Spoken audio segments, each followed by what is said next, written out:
এভাবে আর কত শুয়ে থাকবি? এবার একটু চল, তোকে ডাক্তার দেখিয়ে আসি। না না রত্না, আমি ডাক্তার দেখাতে কোথাও যাব না। ডাক্তার দেখাতে যে অনেক টাকা লাগে, অত টাকা আমার পেছনে শুধু শুধু না ফেলে সংসারে দিলে ভালো হয়। আরে রাখ তো তোর সংসার, সারা জীবন কি তুই সংসার নিয়েই পড়ে থাকবি? তাছাড়া তুই যদি সুস্থ না হোস, তাহলে এই সংসারের কি হবে সেটা কি একবারও ভেবে দেখেছিস? হ্যাঁ দেখেছি, আমি না থাকলে কিছুই হবে না, কারণ আমার ছোট বোন রত্না আছে না। না না দিদি, এসব কথা বললে একদমই চলবে না। আমি কাল সকালে স্কুল থেকে ফিরে তোকে ডাক্তারের কাছে নিয়ে যাব, তোকে যে চিকিৎসা করাতে হবে। আরে না রে, ডাক্তারের দরকার নেই, এমনিতেই ভালো হয়ে যাব। আজ 3 দিন হয়ে গেল তোর প্রচন্ড জ্বর, চিকিৎসা না করালে যে তোর অবস্থা আরো খারাপ হবে দিদি।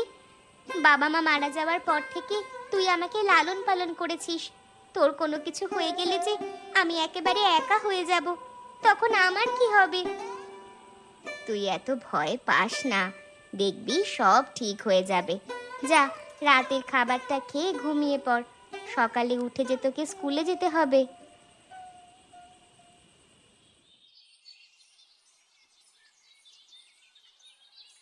আজ মনে হচ্ছে একটু বেশি বেলা করে ঘুম থেকে উঠেছি।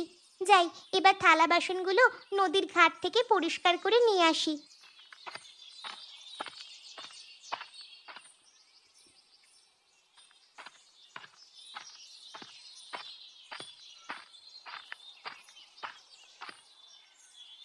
আরে রত্না, এ কি? এ আমি কি দেখছি? সব সময় তো তোর বোন রূপাই থালা বাসন পরিষ্কার করে, কিন্তু আজ তুই হঠাৎ থালা বাসন পরিষ্কার করতে নদীর ঘাটে যাচ্ছিস যে? বলি কি, আমি আবার স্বপ্ন দেখছি না তো? না গো দিদি, এটাই সত্যি। আসলে রূপা দিদি খুব অসুস্থ, তাই থালা বাসনগুলো আমি নিজেই ধুয়ে দিচ্ছি। হায় হায়, শেষে কিনা আমার এটাও দেখতে হবে যে তোর মতো এত শিক্ষিত মেয়ে পড়ালেখা করে থালা বাসন পরিষ্কার করছে। এভাবে বলছো কেন দিদি? পড়ালেখা করেছি বলে কি আমার কাজ করার কোনো অধিকার নেই? আমি কি কাজ করতে পারি না? বলি, কাজই যদি করিস তাহলে পড়ালেখা কেন করছিস শুনি? পড়ালেখা করেছি মানুষের মতো মানুষ হতে, কিন্তু পড়ালেখা শেখার পর যে কাজকর্ম করব না, তার জন্য তো আর পড়ালেখা শিখিনি। হয়েছে হয়েছে, আমাকে অত জ্ঞান দিতে হবে না, নিজের কাজে যা। আমি তো জ্ঞান দিচ্ছি না দিদি, আসলে আমি পড়ালেখা করে যা শিখেছি তাই তোমাকে শুধু একটু বললাম।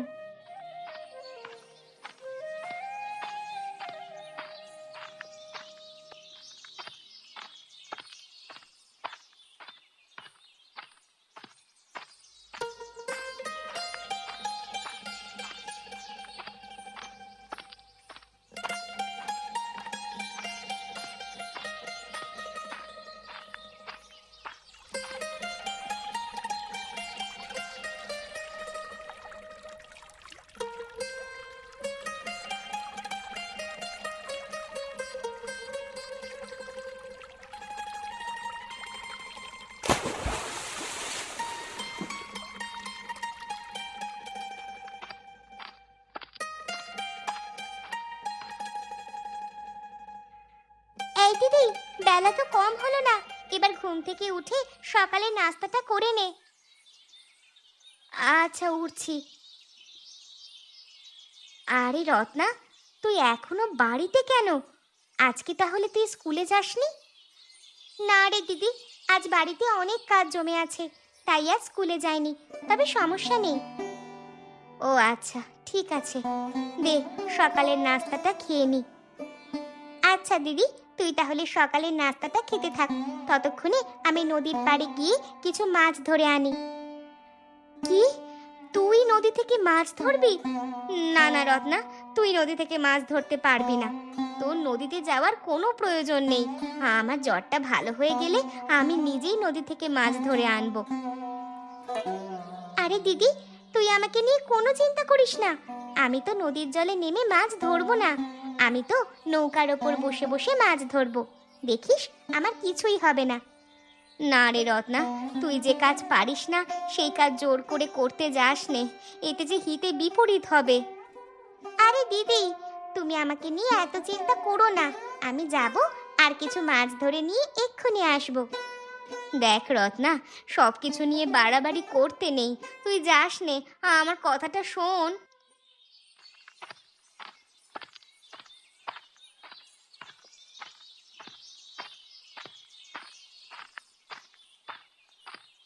এই তো মাছ ধরার জাল আর মাছ রাখার পাত্র দেখতে পাচ্ছি।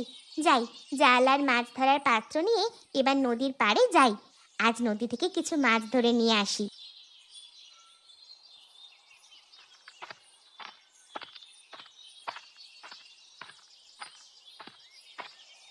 আরে এ কি রত্না, তুই মাছের জাল নিয়ে কোথায় যাচ্ছিস রে? কেন গো দিদি, সবাই জাল নিয়ে যেখানে যায় আমিও সেখানেই যাচ্ছি। কি, তার মানে তুই নদীতে মাছ ধরতে যাচ্ছিস? বলি কি, তুই কি কখনো মাছ ধরেছিস যে মাছ ধরতে যাচ্ছিস? না ধরিনি, তবে আজ ধরবো। আর একটা কথা শোনো দিদি, আমরা তো মায়ের পেট থেকে কখনো কাজ শিখে আসিনি, কিন্তু বড় হলে তো সব কাজই ঠিকই শিখে ফেলি। ঠিক তেমনি আমি আগে কোনোদিনও মাছ ধরিনি ঠিকই, তাই বলে যে কখনোই মাছ ধরতে পারবো না এটা তো নয়।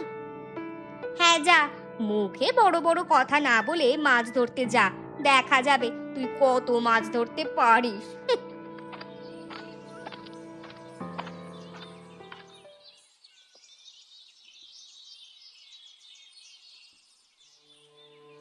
আরে বেলা তো এখন কম হলো না, কিন্তু রত্না যে এখনো বাড়ি ফিরছে না। রত্না সেই সকালবেলা মাছ ধরতে বেরিয়েছে, কিন্তু এখন সকাল গড়িয়ে দুপুর হয়ে আসলো, তবুও তো রত্না বাড়ি ফিরল না। না না, এখানে বসে থাকলে একদমই চলবে না, আমাকে গিয়ে দেখতেই হবে রত্নার আবার কোনো বিপদ হলো না তো।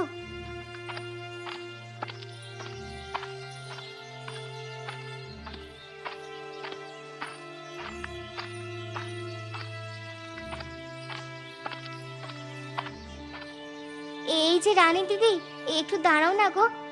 বলি কি, আমার ছোট বোন রত্নাকে তুমি দেখেছো? ও সেই সকালবেলা মাছ ধরতে বেরিয়েছে, কিন্তু এখনো যে বাড়ি আসেনি। বলো কি, সেই সকালবেলা মাছ ধরতে বেরিয়েছে, এখন যে সকাল গড়িয়ে দুপুর হয়ে আসলো, এখনো বাড়ি ফেরেনি? তাহলে নিশ্চয়ই তোমার বোন নদীর স্রোতে ভেসে কোথাও হারিয়ে গেছে। না না, ওভাবে বলো না রানী দিদি, ওভাবে বললে যে আমার খুব কষ্ট হয়। আমার বোন কোনোভাবেই নদীর স্রোতে ভেসে যেতে পারে না। না, এখনই আমার বোনকে খুঁজতে যেতে হবে। হ্যাঁ হ্যাঁ যাও, এত বড় নদী কোথা থেকে খুঁজবে আর কোথায় পাবে কে জানে। আমার তো মনে হচ্ছে এতক্ষণে মনে হয় তোমার বোন নদীর জলে মিশে গেছে।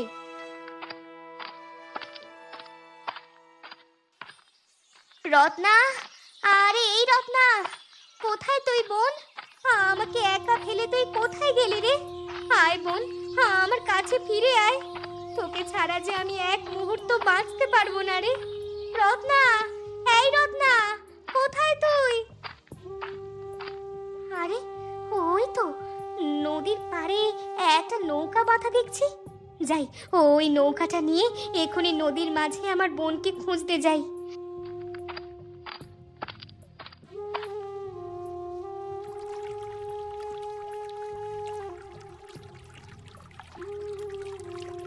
রত্না, রত্না, আরে রত্না, কোথায় তুই বোন? জলদি করে আমার কথার উত্তর দে, তোকে ছাড়া যে আমি এক মুহূর্ত বাঁচবো না রে বোন। কোথায় গেলি আমাকে একা করে? আরে এই রত্না, কোথায় তুই? আমার কথার উত্তর দে বোন, তোকে ছাড়া যে আমি এক মুহূর্ত বাঁচবো না রে। দয়া করে এবারের মতো আমার কাছে চলে আয় বোন। রত্না, এই রত্না, দিদি, আরে এই দিদি, এই তো আমি এইখানে, আমাকে জলদি করে বাঁচা দিদি, নয়তো আমি যে জলে ডুবে যাব। আরে আরে ওই তো তোকে পেয়েছি। দাঁড়া দাঁড়া রত্না, তুই ওখানেই দাঁড়া, আমি এক্ষুনি নৌকা নিয়ে তোর কাছে আসছি।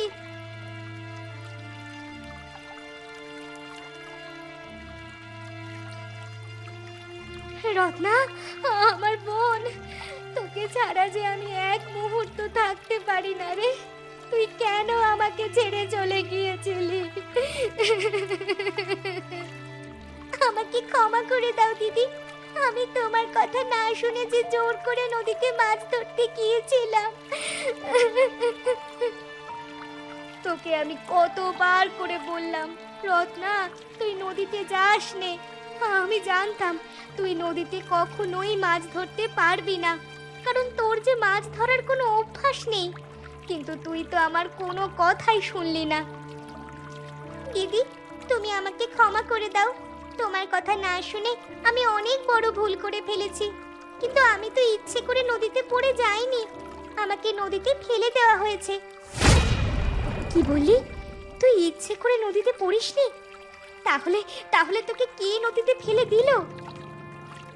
তাদের নাম আমি জানি না দিদি, কিন্তু তারা দুজন একসাথে মাছ ধরছিল। আমি যখন মাছ ধরতে যাব তখন তাদের মধ্যে থেকে একজন এসে আমার মাথায় আঘাত করে, সাথে সাথে আমি জলে পড়ে যাই। এরপর আমার আর কিছুই মনে নেই। ও, বুঝতে পেরেছি। তাহলে ওটা নিশ্চয়ই ওই জগাই কাকা আর ওই কালু কাকার কাজ। তুই কোনো চিন্তা করিস না রত্না, আমি তাদের দুজনের নামে নালিশ করব। দেখবি দেখবি মোড়ল মশাই তাদের উপযুক্ত শাস্তি দিবে। ঠিক আছে দিদি, এখন তাহলে বাড়ি চল।